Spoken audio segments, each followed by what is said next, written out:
अगर आप आम चाय पी पी कर थक गए हैं तो आइए ले चलते हैं आपको एक अलग ही अंदाज की चाय की दुनिया में, जहां कोयले की आंच पर बनती है वो ख़ास कड़क चाय जो आपको जायके के साथ साथ एक इंजॉयमेंट भी देती है। देखिए कैसे कोयले के शोलों पर दूध और पत्ती मिलकर बनती हैं वो जादुई अमेजिश जो हर घूंट में खुशबू और जायके का तूफान ले आती है। ये है माशाअल्लाह होटल की मशहूर कड़क चाय जो नून चौक से लेकर गुलशन मार्केट तक अपनी ख़ास पहचान रखती है।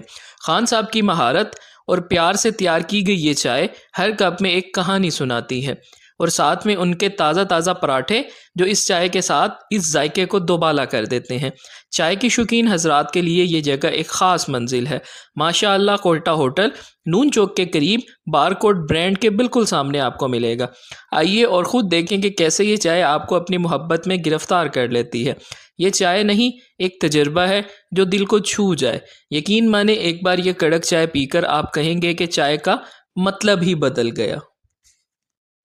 इस बेहतरीन चाय को पीने के लिए आपको आना होगा नून चौक के करीब बारकोड ब्रांड के बिल्कुल सामने गुलशन मार्केट मुल्तान। कोयले की आग में तैयार की हुई चाय बहुत लाजवाब है, आप इसको लाजमी ट्राई करें।